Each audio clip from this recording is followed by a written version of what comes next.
Everybody, welcome into today's Wolf live stream. Super excited. Today we are discussing my favorite technology, and that is the robots. And they are coming in heavy these days. Today we have both Derek and Cole on from Crane Shares, as well as Evan from Stock Market News. Before we get started, because we want to be able to talk ticker specific and give people some insights into these humanoid robotic ETF that we're going to be discussing, KOID. A quick disclosure off the top, and then we will get rolling here. So with that being said, investors should carefully consider a fund's investment objectives, risks, charges, and expenses before investing. A fund's prospectus and summary prospectus contain this and other information about Crane Shares. To obtain a fund's prospectus and summary prospectus, just go right to craneshares.com on the website, and a fund's prospectus and summary prospectus should be read carefully before investing. With that being said, let's go ahead and get right into things. Derek, feels like you're a regular on the show these days. Still, please go ahead and give us a quick intro, and then we'll go over to Cole. Thank you, Gavs. Thank you, everyone. My name is Derek Yan. I'm a senior investment strategist with Crane Shares. I do a lot of research on robotics nowadays. So just now, I feel like we're talking to a Gav every day on humanoid. So happy to share more insights with the audience today. Love it. Cole. I'm Cole Wenner. I'm an analyst at Crane Shares, and I've been doing a lot of work with Derek on humanoids. So happy to talk about it today. Beautiful. Yeah, I'm excited to talk humanoids today and every day. They are coming. I've already got a little robot rolling around my house, cleaning floors and doing stuff, but I know that the vision is so much bigger. And the coolest part is we are not only going to benefit from the robotic revolution, which is happening here in so many ways, of course, right? Making our lives easier, taking work off our plates, expanding economies, but even better than that, we get to invest in it. And that's the best part and the most exciting part to me, right? You can benefit from it both in your daily life and hopefully in your bank account. So with that being said, let's dive a little bit further into this ecosystem. You guys at Crane Shares have been making waves. The robot, the KOID bot, we've seen it at the New York Stock Exchange. We've seen it at the London Stock Exchange. We saw it on our live stream here the other day with all different types of attachments, doing tricks, flips, all different types of things. So I just want to start off with, I know that there's going to be a video here, but before we get into that, you guys research this every day. Talking a little bit about the vision, the $1 trillion vision here of what robotics can become and why people should be doing their research into this area. We could kick it off with you, Derek. Yeah, I think people have been looking at robotics now, but just think about like maybe 10 years ago, people look at EV, right? EV is new thing. Like people think, oh, we are gonna replace the auto industry. No one thought that can happen. Oh, we see currently the robotics and especially humanoid robotics has a similar potential. You have all kinds of company putting billions of dollars developing new models on humanoid. The performance getting better every day. The models intelligence getting smarter every day. You have some point where now we just need the humanoid to be affordable, right? So if the humanoid price can be as low as say $20,000, $30,000, people can buy it just cheaper than car. You probably can list it. It's $20 a month. That makes a game change for everybody's life. Think about I hate doing laundries. I hate doing dishes. I hate organizing my home. When you have that affordable humanoid at your home, I think everyone want to buy it, right? So same for factories, same for warehouses, same for service sectors, hospitals, restaurants. You think about it, it's unlimited possibility for humanoid to do anything because that's human shape, because our world is built for human, and there's doors, there's all kinds environment that only human can be placed and do the work. So that makes humanoid $1 billion, no, I think billion unit sales by, I don't know, 2050 according to Morgan Stanley. That's more sales than cars. So we think we're talking about a way bigger opportunity here. Yeah, I actually like the comparison to the car because I think it makes it a little bit easier for people to understand, right? You most likely will have your own right at home. If you don't have your own, there'll probably be some type of public, right, that you can utilize, kind of like public transportation. And if you just need one for the day, there's going to be a ton of rental services, right? They're going to be all over the place. Cole, what are you thinking? Yeah, just to that point, I mean, to really grasp how big of an opportunity this could be, I mean, Elon recently said that Tesla, who for EVs, 80% of their revenue very soon could be attributed to humanoid robotics. So that's, you think about how big the car market is, and you have Elon Musk saying 80% of Tesla's revenue could be attributed to humanoids. That just kind of puts into perspective how big this opportunity could be. And to Derek's point earlier, it's not a mistake that humanoids are in the shape of humans and can look, move, and interact like humans. It's because the world is built for humans, and it's an easy way for humanoids to be integrated into the global economy. Oh, we can't hear you. Yeah, we can't hear you. Sorry See, about look, that. Yeah, I'm just saying, a robot might have unmuted him there automatically. Well, I think it was a great point that you were saying, because I have a lot of discussions where I'm talking to people and I'm like, hey, is the human form the ideal form, right, for a robot to be able to do all these things? And you just made the point. It doesn't really matter if it's the ideal form. The world is built for humans, right? Like, it's going to have ease of access if it can walk like a human. It's going to be able to open doors because they're built for humans, right? All of the things we carry, right, are optimized. So it matters less so of, hey, is this the primal form versus, hey, what is it built for? Evan, what's on your mind here? No, I think you're making some good points. Whether it's the best form factor or not, the first form factor that's going to be widespread is the one that we've made the entire world for. It makes a lot of sense.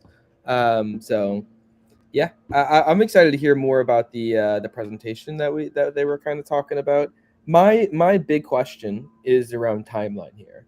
Like, it feels like this is something that is quite clearly going to happen, and we've started to see it happen. I've even seen one or two videos from like I forget what company it was, putting them in factories. It might have been Figure in a German like Volkswagen factory or something that I might have seen. A lot of what I see is from the U.S. perspective as well, and I know a lot of people are talking about the advances going on here from China and other places too. So that would be my kind of question, or what I'm still kind of curious looking into is the U.S. versus international, and then the just general timeline we kind of see here, are hopeful for that type of thing. Is Gav is where my mind goes right now. Yeah, when it comes to timeline, like I mean, like everybody knows Elon, right? Like, so Elon's always right on the direction, like in terms of EV, in terms of robotaxi, but he always be late on delivery. But like we know he's gonna deliver sometime. If he say this year, maybe it's next year. So like I think like is happening. The demands there. You're right, and factories using it because like factory know how much cost they're gonna save, what's gonna be the efficiency. There's huge demand. As long as Elon and all those startups gonna start mass production, bring the cost down, leverage all kinds of supply chain to really make it very scalable. I think like this industry is like it's gonna happen like very soon, sooner than most people believe. It's actually a question of mine, because I know it's not a large holding. I'm not even sure if it's in it, but talking about the ETF here for a second, which you guys have created. So it's KOID, it's the KOID ETF, and it's the Humanoid Robotics ETF. And I noticed that I don't think Tesla, I mean, it's a lot of Chinese names in there. You have Tesla's MP, in there. Yeah. Tesla's in there. What percentage is Tesla? Well, it's actually a good question because we don't do market cap weighted. Mhm. We have 50 company in the ETF and equal weighted, so it's 2% each. Okay, interesting. And what's the thought process behind that versus saying, hey, we love, Unitree or whatever it is? I think it really has to do with giving true exposure to the opportunity, right? I don't want to say we're early to the opportunity, but we really have seen a lot of the growth related to humanoids over the past year or so. And a lot of that growth isn't necessarily happening in the companies that are producing the humanoids. It's really in the components companies. So we wanted to give true exposure to the opportunity, and the way to do that is equal weight. So you're not going to have a portfolio that's 20% NVIDIA and Tesla. You're going to get exposure to companies like Horizon Robotics and Rainbow Robotics and RoboSense, and companies that you may not own elsewhere. Got it. Yeah, it does. I mean, it's pretty clear and obvious when you go and look at this that most of the stuff that's in it, the average US investor is not getting exposure to, right? How many names inside of it right now are from the Chinese market? Yeah, so from the allocations perspective, I think like it's about 1/3, third, and third. That's like on a normal times, like 1/3 US, 1/3 in China, Asia, then 1/3 in actually the rest of the world, mostly like Europe and like Japan, like things like that. So it's very diversified in terms of geographic. Why do you think the US and China are so far ahead, it seems, in this robotic race? Well, it's like easy. You like listen to what like Elon's saying. Like here in the United States, we have an edge, right? So we have edge intelligence, model, all those talents, all the AI is really empowering a suite of company to like providing cutting edge technologies, but especially around deep brain technology, right? So if you think about like the future operating system for humanoid, or like a lot of critical technologies from like sensor or around connectivity, those companies going to be from US. But like China, they have a good like I think edge around now first innovation, but like also I think manufacturing, right? You have seen like over the last 10, 20 years where they're very good at making things scalable. You have EVs, you have drones, you have even not everything related to electronics. Like it's so much scalable in China. Like so you kind of like need those components, especially I think a lot of key components is you want them to be cheap going forward in the future, right? Take like the EV as an example. Like Elon worked with China a lot, like on the battery material, like battery cells previously, especially when Elon's doing Gigafactory in China. That's a lot of corporation because that's like very scalable, affordable solutions. Similar for humanoid. Now, a lot of components like actuators, motors, reducers, harmonic drive, they're very expensive, but they're critical for humanoid to really become scalable. So investing in those is like investing, I would say, like battery material or like battery cell technology at an early stage. So if you have that picture, if you believe that humanoid going to become the next electric vehicle, and all the like together with all the drones, quadruped, all kinds of form of like embodied intelligence, all kinds of shape of application automation and machines. Those gonna you're gonna see a wave of demand for those critical components and parts that's Yeah. gonna be needed for manufacturing. Yeah. I think another key point here too is since the last time we rebalanced the portfolio, there's been a very specific group of companies that have made their way to the top of the portfolio. And that's critical materials, rare earths. And there's been a lot of news coverage over rare earth recently. But KOID has actually MP Materials, which I'm sure many people are familiar with, but also Linus Rare Earth in Australia, and as well as Northern Rare Earths in China. It's not by mistake that it's kind of similar. I like to think of it kind of like the AI value chain, how value kind of migrated across hardware. Just like Nvidia was one of the first winners of AI, rare earths are seeing a very early start performance-wise in the portfolio. Yeah, that is very interesting. I'm curious, and like before, and I really do want. I know we got a presentation here. I'd love to run us back through it. But there are so many different parts of this ecosystem and this supply chain that need to be built out. Like no one's built. We've been building humanoid robots in different areas, but no one's really built it at scale yet. So even just the small parts of it, the supply chains have to be built out. So from rare earths to, words that I don't fully understand, actuators and hinges and all this random stuff that I don't understand. I'd be curious, and like I'm curious on where the different bottlenecks are right now, as it feels like it's a pretty good bet, in my opinion, that they are going to start building these things at the next year. We'll see the companies actually building the robots and get to scale, and maybe that's a little bit out. But the start of the supply chains clearly need to get built, and I personally think the U.S. will want them to get built here. So I'm just the rare earths is definitely one part of it, but there's so much more. I heard you talk on another conversation that the hand is by far the most complicated part. So like my mind goes to is like what components are super important into the hand, and like where are the bottlenecks now. Yeah. Yeah. The bottleneck, I mean, like there's a lot about bottleneck right now. If you look at the cost of Elon's like Optimus, like I think Morgan Stanley think that's like around $50,000 for all the components. So that's way more expensive. If add on technology, add on the chips, add on the kind of like software, and you need some margin. So how expensive the end product going to be, which is not really affordable. If you have like a 20, I don't know, $200,000 humanoid, who's going to buy it? So I think like now a lot of like reducers, harmonic drives, is really critical. A lot of actuators, those are critical. But like just generally, I think now each country is now start to onshoring a lot of manufacturing, especially around critical technology. So in KOID, we not only owning a lot of actually Asian-based supply chain, but we also invest in the U.S. Companies like, for example, Jabil. Jabil is like a great example, like onshoring a lot of supply chain, and they partner with Apptronic to really scale their manufacturing for their humanoid. So a lot of companies like that in the connectivity space, in the sensor space in the United States. So we believe those can be critical, same wise as the critical material, because when you have material, you need the capacity to really process that. You need all kinds of components. You really need a solution to make the American humanoid very scalable going forward.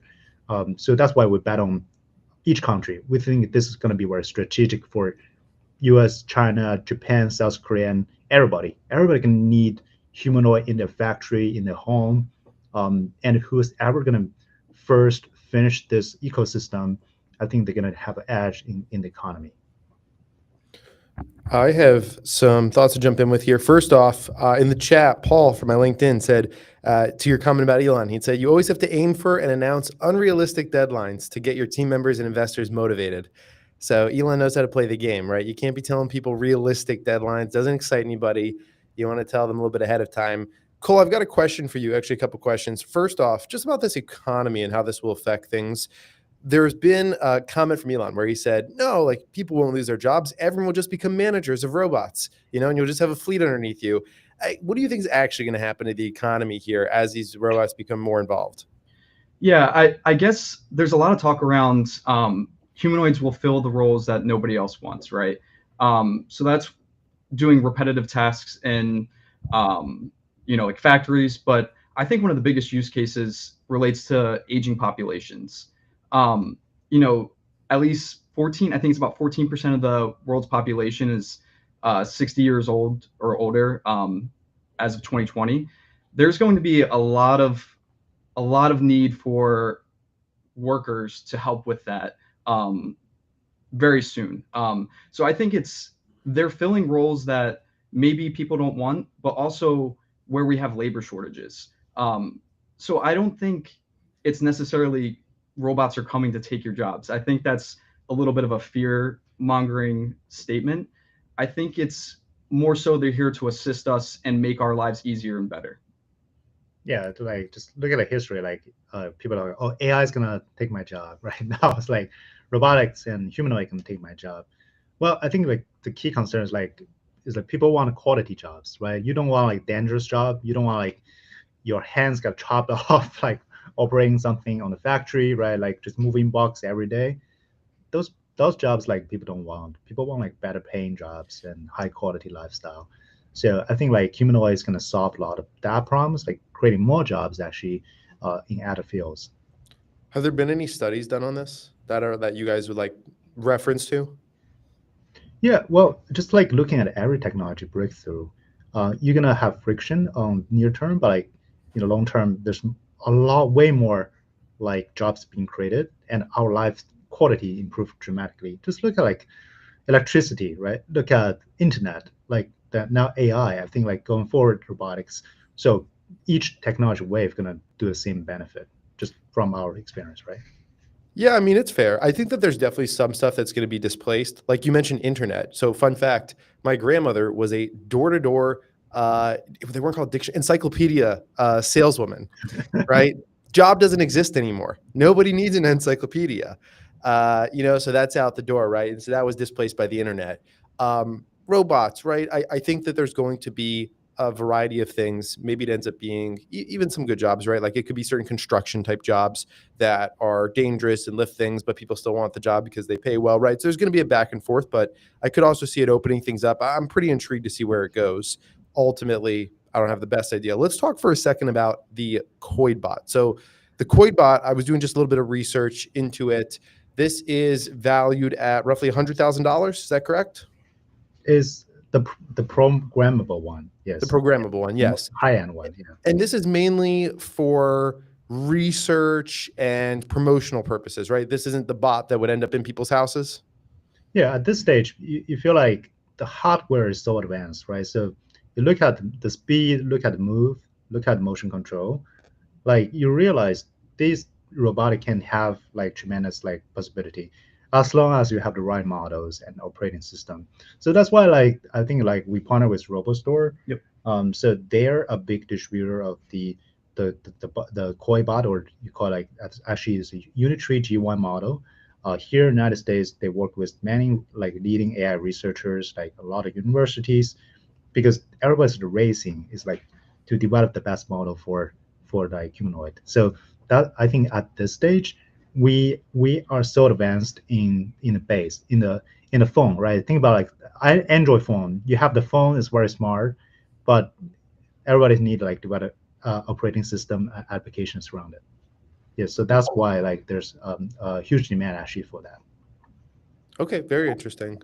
All right. Yeah, I was just curious to continue to dig into those areas. We've seen on our live stream earlier this week. So also, just I guess for those who haven't seen these items, I'll showcase for a second. So you've got the robot, which took over Teddy and I are Wall outside Street the New here, York Stock Exchange right? with We had Teddy Haggerty who on is the other this? day. Yep. JD Durkin obviously does KOID right media from now, there. and KOID is our G1 So we could. RC car, but a robot. But in theory, this can go fully autonomous. So this has all the capabilities of doing that. Who is this robot for? Our looking into robot is considered the EDU plus. So pretty cool just to see it, you know, kind of hanging out there. You had a But now good you're crowd actually having a videoing it. robot stand there, talk to you, have some memory, and then eventually we're trying to get it so it's reacting to what you're saying. Yeah, I was actually doing a race with the KOI bot and I lost. So it just shows you like, yeah. I think You ran against it? I ran against it. Yeah, it's so fast. Like, so Interesting. it's kind of like beyond imagination now. yeah, you really don't grasp the situation, the opportunity set, until you interact with one of these humanoids. It's really crazy. I mean, going back to what we touched on earlier, how we brought this humanoid to the NASDAQ, and then also last week to London for our London listing of KOID. I got the opportunity to walk around with the robot through the streets of London. We hit like the Bank of England, like the telephone booths from Harry Potter that you see. It was truly amazing to see people's reactions. And I was kind of talking with people in the crowds, and they were asking all the same questions that investors are asking. What are these for? How do they work? What's the future going to be like with humanoids? But it's very cool to see, and it's really exciting when you get to interact with one of these robots. I heard British accent, right?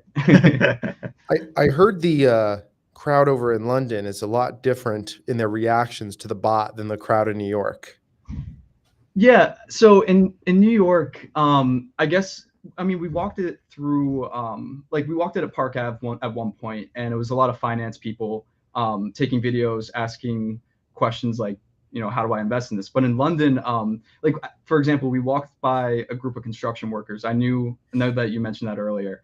And they were kind of taken back. They're like, I don't know, these things are kind of scary, but they also were saying they use some sort of robotics already in their daily work. But the general crowd, it was a mixed bag of excitement and kind of just, questioning the situation. But it was cool to see and interact with everyone.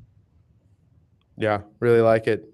All right, a lot of questions from me. Evan, what's on your mind? And then should we go through that video that No, yeah, they also said a presentation when we were talking before. I thought there was some more cool stuff going. So I don't know if Derek and Cole have stuff that you guys want to lead with, but I also have more questions, obviously. Yeah, we can. We have a deck, but we showed that kind of like I think like the 2 days ago.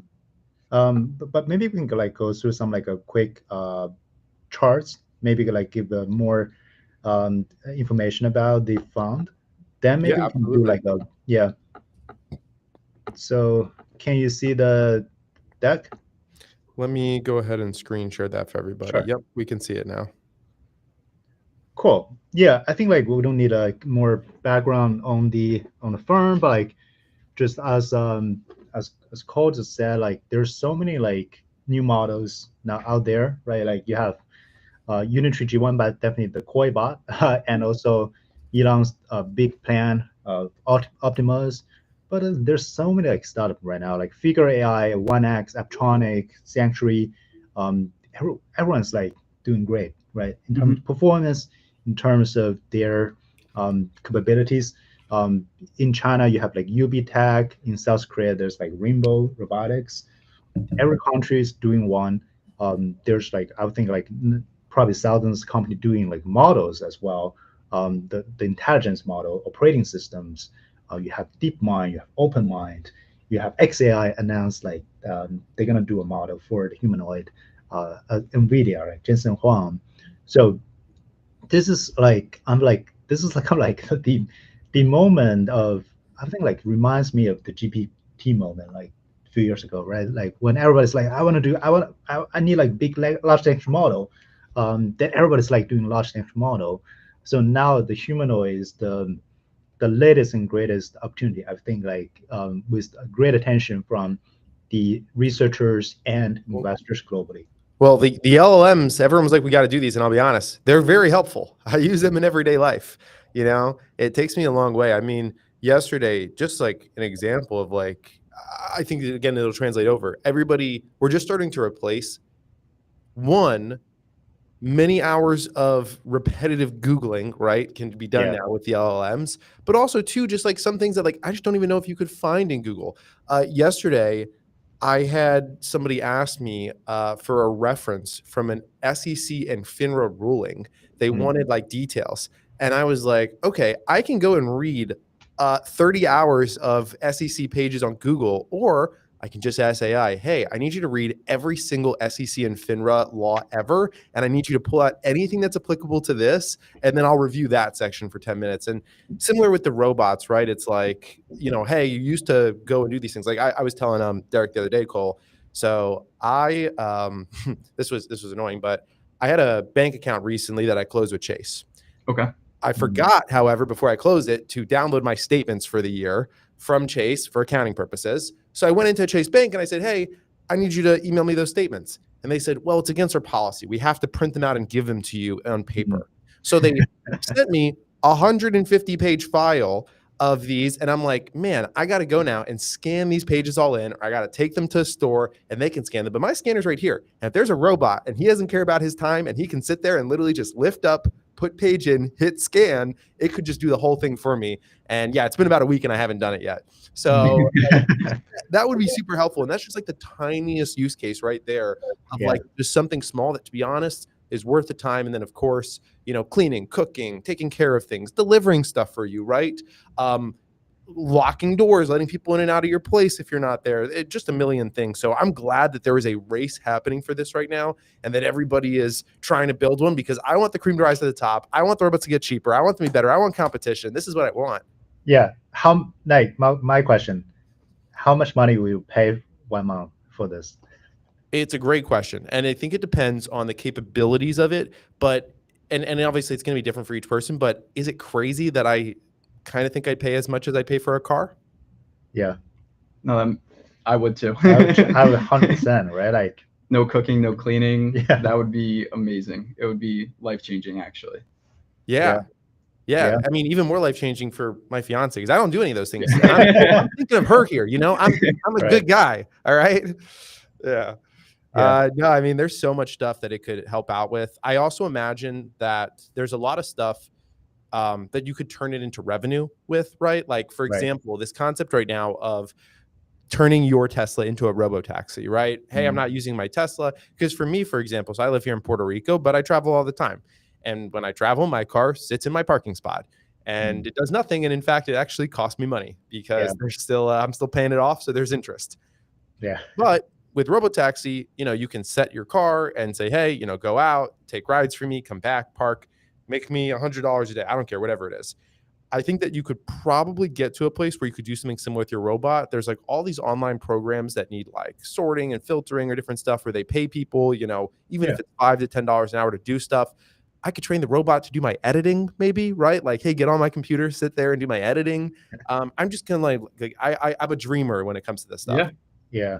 Unlimited possibilities, and that's like a great point. We're still early, and the application phase usually comes less than the value chain migration. So we'll probably still see some applications pop up near term. Yeah.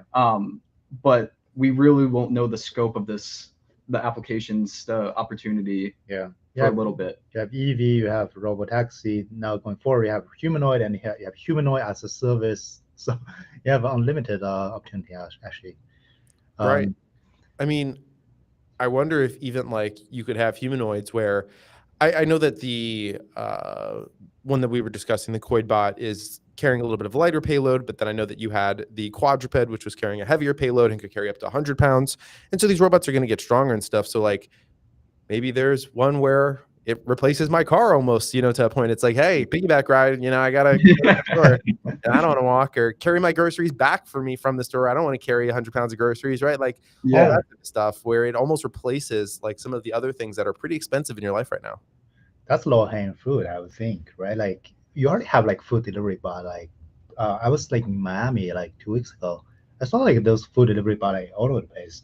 Like I think that's like so easy. We already have that. That just gonna be more smarter going forward.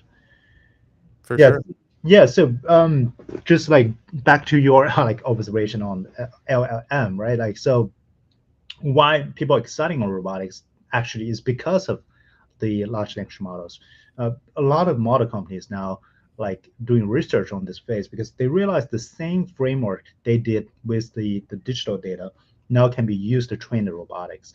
So now with like a lot of like reinforcement learning, you have like human action feedback.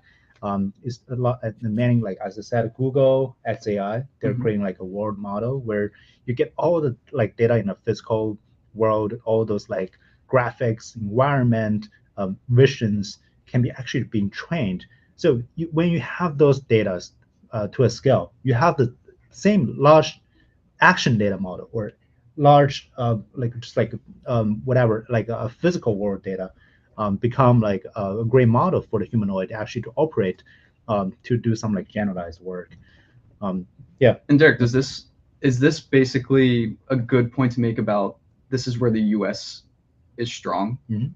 This is kind of, humanoid robots, it's kind of the convergence of China's advanced manufacturing and the US, AI and software prowess, right? Yeah. So we're seeing multiple strengths kind of combine to make a real world product, which is humanoids.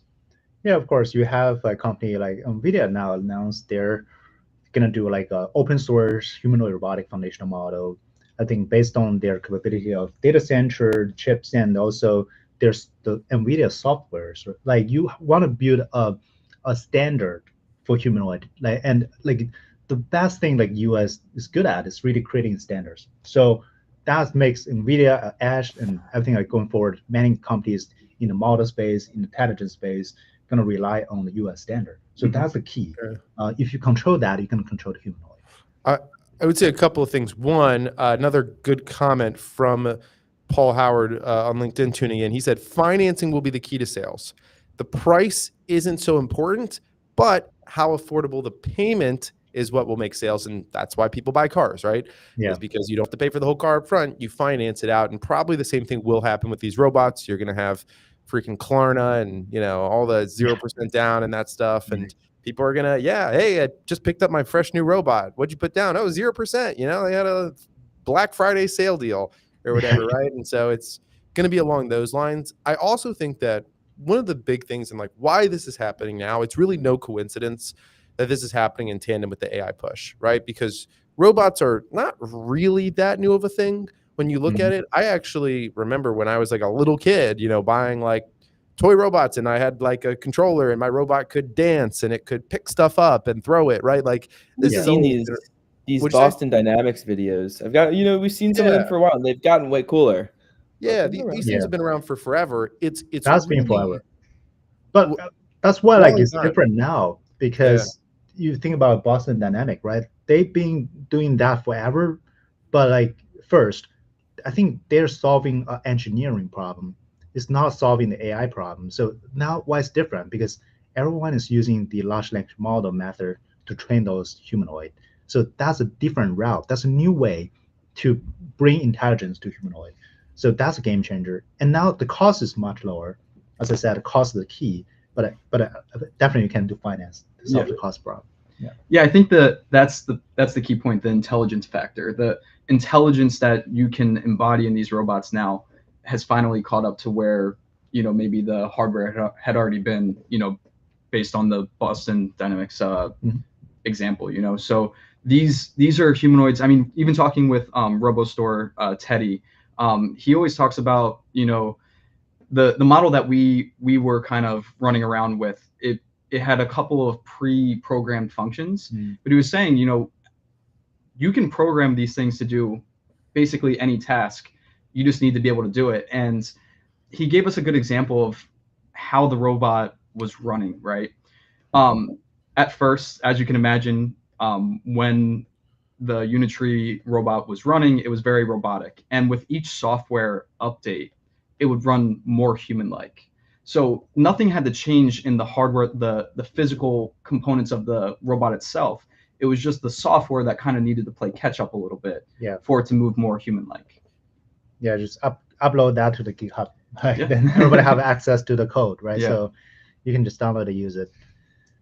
Yeah, so I think we covered a lot of the demand side, but this is the page, like I think like we talked about the cost, right? The components so far is very expensive, and we need a lot of those components. Like I was listening to like some of the kind of like engineers at RoboStore, and also like when I was traveling in China, like you the more degree of freedom you do, the more expensive the robot can be. But you want more degree of freedom because like going forward, you're gonna do more complex tasks. So you're probably gonna double the requirement for those components, actuators, the harmonic reducers, bearings, encoders, those stuff. You can just like keep adding more, and the robot gonna be more sophisticated, but you're gonna control the cost. So here's the key: the bottleneck is really how you can make those components scalable. So that's I just want to use this chart to really illustrate that what we have just discussed. Question, inside of the KOID ETF, are some of the holdings focused around precious metals that are going to be in demand or to build these robots? Yeah, actually, we can show you the full holdings. So this is the 50 company actually we own in KOID. And we have 3 critical materials company, as Cole just mentioned, MT Material in the United States, Lynas Rare Earths in Australia, China Northern Rare Earths in China. So yeah, rare earths, we just hear like what the CEO of MP Materials said, like think about like electric vehicles, like a big like use case for rare earth. But when it comes to humanoid, you need 3x even more of the rare earths to build a humanoid. So that makes the rare earth so critical right now. I think if you need humanoid industry to be scalable. Yeah, and with MP Materials specifically, I mean, we've seen in recent weeks, months, you know, them working with the Department of Defense, you know, the government kind of talking about taking stakes in rare earth companies. I think they had like a $400 or $500 million deal with Apple or something like that. It just shows you the scale needed, the actual minerals, materials that are needed to go into the humanoids. And to Derek's point, 3x the amount that go into electric vehicles, right? Yeah, exactly. Yeah. Yeah. So basically, like I don't know, like as we just talked about, like I don't think many people understand what those companies are. So here's actually a table, like you can give you some example, like what are those companies, right? Like those components are all over the world, right? You have the like actuation systems for them, like Tuopu, Sanhua there in China. You have Novanta. You have like some company like Amphenor there in the United States. You have Harmonic Drive. I think that's in Japan. You have like sensing companies both in US and Europe. Critical material, as I said, like is all over the place. The chips and all the technology company, you have NVIDIA, but like also you have Horizon Robotics in Asia. For like integrators, like Tesla is doing it, XPeng in China is doing it, Rainbow Robotics in South Korea is doing it. There'll be many, I think, IPOs coming for those integrators. I think like Unitree just filed is like under pre-IPO. Yeah. So by the end of the year. by the end of like it could be like IPO soon, become public. So this is like emerging, I think, opportunity for a lot of investors. Like a lot of companies they don't own, they're not familiar with, but like there's a whole ecosystem out there to really tap into the opportunities. And I think, Derek, this might be a good time to show the video and talk about what you saw in China and related to the bottleneck part, where the components are going to be the real gainers, right, of the early opportunity, supplying the companies that you kind of saw in China having real world applications, right? Yeah, of course. I was actually traveling in China, just like several like humanoid company invited me to go and see it, like check it out. So Gav is like, it's good to show them, right? Yeah, please go ahead and screen share and I will pull that up. And then I have well, while you're doing that, Cole, do you try to be nice to the robots in case they take over? Always. Please and thank you. Of course.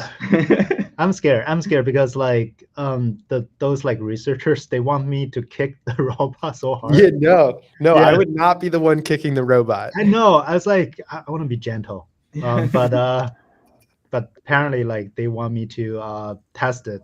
Yeah, can you see this here? Yeah, Curious about China's robotics frontier, our creatures team was here we go. invited to Beijing to meet innovators shaping the future of humanoid robots. So excited. I've never been in China before, and then we're going to get to see some robots with our own eyes, so that's really, really exciting. Here we in Beijing, we're going to visit our first company, the Robotics.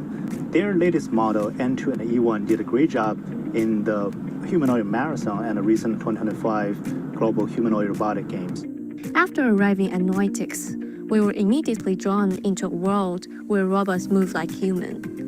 Founded in 2023 by a 1997-born graduate from Tsinghua University, China's MIT, this young robotics startup is already turning heads with their motion control and agility, winning medals in multiple robotics competitions. Just look at some like quick stats.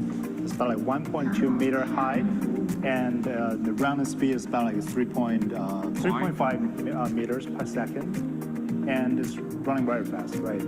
With single battery, probably can run for 2 hours, and it support like a battery change. We got the chance to test the robot's stability and balance firsthand, and they didn't disappoint. Is that there? No, it's like, this is abuse, sorry. They also stand out in perception and interaction, able to sense emotions, mimic expressions, and carry on a conversation. At the end of our visit, CFO Han Shenzhen shared the company's vision for the future of AI and humanoid robotics in China. 中国人的机器人其实在去年其实经历一个比较大的突破，就是大家在一个技术路线选择上，可能在强化学习跟 MPC 之间，大家都慢慢去选择了 RL 这个强化学习的路线。对，然后在这个之后呢，其实看到中国的人形机器人公司其实就非常踊跃的都站出来了。然后现在包括我们公司，包括其他公司，其实都会在这个整体的结构设计，然后包括后端的一个运动控制算法，然后以及未来的这样的一个大模型的大脑算法上，都会去做视觉化的一个突破。OK， 就是主要是。您是说就是模型加数据化的这两部分？对，其实最终我觉得，在人形机器人公司的一个核心竞争力，其实都是在后端的算法和它以及掌握的一些数据。后端的算法加数据。对。After saying goodbye to Noitix, we kept adventure going, fueled by a cup of coffee from the future. No tips needed. Fully autonomous smart retail store powered by an embodied AI robot. This robot kiosk was brought to life by our next stop, Galbot. Please take your drink. It's truly my honor to serve you today. Thank you. Like teamwork. Your order is all complete. Amazing. No tips, right? No tips.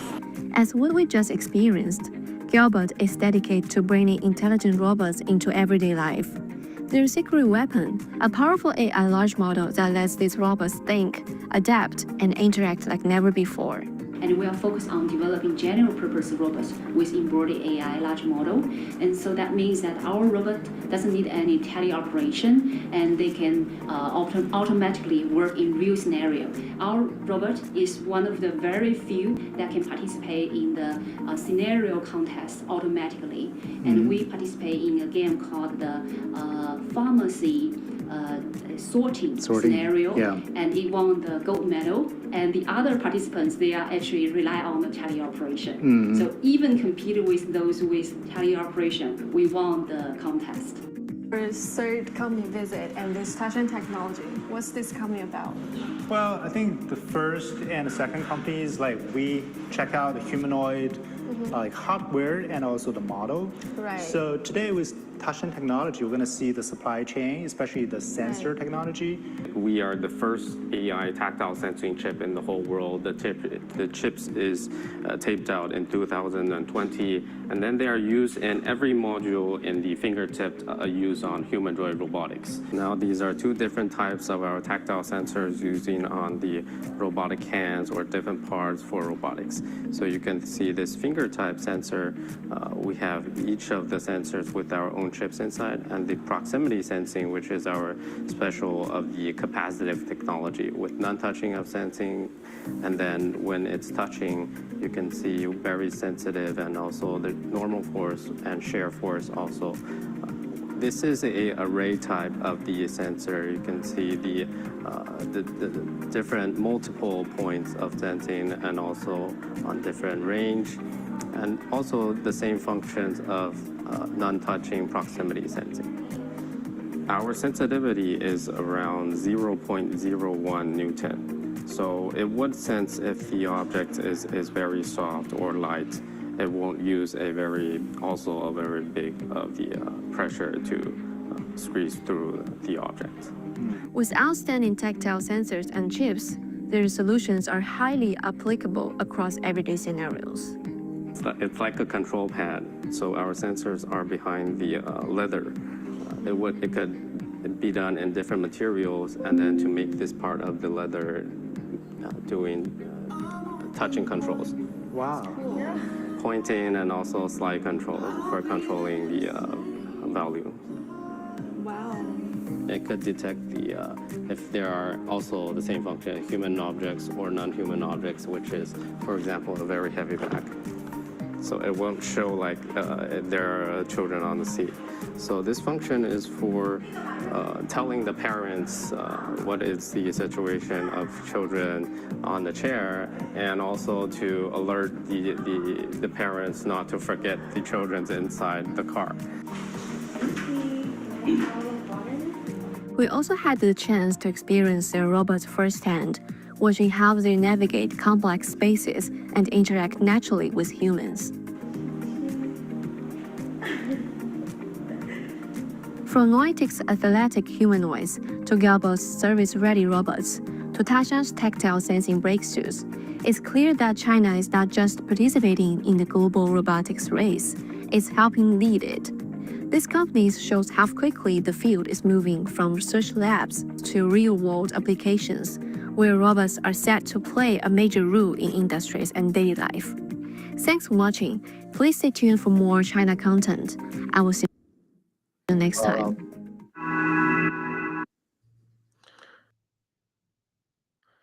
It's pretty mind-blowing. Whew. Yeah, I think that is something that people need to see, because I don't think people believe it until they see it. But also it just shows how complex it is, right? The sensories and the different movements and being able to say, oh, this is a tissue, so I'm not going to squeeze it, right? Versus this is something that's an iPhone that I have to clasp on but not break the glass. There's probably like 1 million parameters that go into these, probably more than 1 million, right? To be able to make something that's actually operational.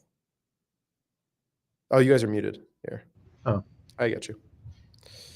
Yeah, we are shocked. Like, just as like I think like recently there's an article talking about how many like U.S. auto industry CEOs come to China, see those factories using robotics and humanoid to do manufacturing.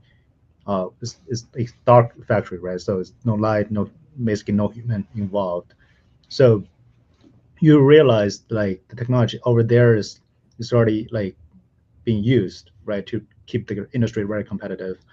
Yeah, there's so many. I would think like now companies providing just like the sensing technology or just like each tiny components. Like if you're good at it, you can be actually a leading player in this ecosystem. So like once you have like thousands of company doing that, it's very scalable for any type of innovation and business. I think that's kind of like the edge, I would say, over there compared to I think here, like, well, you have Elon's like doing everything from like first principle. That's very good. But I think the challenge for that is how to really make it very scalable. Then that's why like Elon use like they have partnership with all kind of tier one supplier, tier two suppliers to really make it very scalable. But I think that's where I think going forward, eventually, I think U.S. China have to work together to solve this problem for many industries, including humanoid. Yeah, Cole. No, I think Derek covered it perfectly. I mean, I just speaking to the video, like interacting with the G1 was one thing, but seeing, real world applications in play, it's just really shocking, and I'm sure it's shocking to the audience too. It was just really cool to see, honestly. Yeah, that looks sweet. Good comment in the chat by Paul again here. He said, I always thought pharmacies should be run with software or robotics because humans make mistakes. Exactly. So yeah. It's a good point. And it was cool to see, and it made sense to me too, that they could just be more efficient. Also, just a little thing, how this could solve some issues. So like I live in Puerto Rico. I went to the pharmacy the other day because I needed to get medication, and the pharmacist did not speak English. And so, and of course they just keep repeating at me louder the thing that they're saying because that'll make me understand it, right? Right. So we just had to basically wait until there was another pharmacist available. They were serving someone else, and then they ended up helping me. The robot could just speak both languages. It doesn't matter, right? It could upload English and Spanish in 2 seconds. Yeah. So it's just like even little issues like that, right? It just kind of solves multicultural issues, things along those lines. Like yeah, exactly. Like my assumption is if I went to China, like people on that video, right, were speaking Chinese. My assumption is many of the pharmacies, they also speak Chinese, right? But again, this just solves the issue right there. So it's just another area where it's like, wow, like this just opens up the possibilities. Yeah, it's like look at that like pharmacy sorting. That's part of the I think World Robotic Conference. Then there's like a World Humanoid Robotic Game. Just like you put like Olympic game for humanoid. If you watch like CNBC news on that about that, it's like over there you have like a feeling the mindset of like just like ordinary people so are different. Like they want to embrace the technology. They just want to, no matter how like I think like here is a little bit like, oh, this is can be R2D2, but it could also be Terminator. So you have that I think culturally is like we're skeptical or like on the innovation technology a little bit, especially around robotics. But in Asia, if you think about like Japan culture, Chinese culture, like they love technology, they love robotics. Just like they want like incorporate robotics and humanoid in their daily life. They throw an Olympic game for it. So it's like that's I think that's like a very different attitude from the cultural perspective. Yeah, probably the closest that I've been was Malaysia. And I think that they're also adopting stuff as well over there, which was neat. But yeah, we've even seen it like at a lot of like these cruise ships, they'll have like the robo bar where the robot serves the drinks and stuff. And that seemed to be, by the way, the most exciting part of the video was that like, we don't have to tip. So well, that's our colleague from New York. So yeah, you know how it works here. Yeah. In New York, you have to pay, $8 for the coffee and then another $8 tip. Exactly. Yeah, that's why why she's like super excited. Yeah. She's like I can afford to live here. Yeah, super fun. All right, guys, I know we got to move to wrap up here. Really interesting run through here. I encourage everybody to first off dive into the world of robotics if this is something that you're interested in investing in, go and do your research into the KOID ETF, KOID. You can take a look through the holdings, 50 holdings, equal weighted. MP has kind of surged because it's up 500% this year. Yeah. And so that's kind of the top holding now. We discussed that lightly on here with the rare earths, but that's also just a great area where you can find ideas, right? Look through, or you can just, own the basket, right? Whatever you're doing, do your research, read the prospectus. Derek, any final comments for the audience today? Well, I think people always just average Wall Street analysts underestimate how big the future opportunity can be. I think humanoid is something that most investors underestimate right now. So that's something I think every investor should at least do research, right? No matter you're going to buy KOID or just doing some stock investment, do the research on this topic, and you're going to see some benefit from it. And I think just at this juncture of the humanoid opportunity, I'm a big believer in the basket approach. There's going to be winners, there's going to be losers, and KOID is specifically geared to capture the growth that's happening right now, and it's also looking to what's coming in the next couple of years. And I guess as another point, I just want to thank everyone for joining, and thank you for having me. Really appreciate it. Yeah, absolutely. Great audience here today. We had a little bit over 5,500 viewers throughout the hour that tuned into the show, mostly on X. So thanks everyone for coming in from there. But of course, shout out to LinkedIn because you guys were the most active in the chat.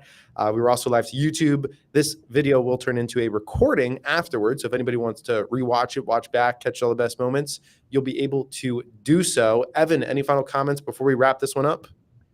No, I appreciate you. I appreciate everyone. You guys should go in, check out if you're listening at this point, that means you enjoyed this conversation. You're probably interested in humanoid robots, all this whole area.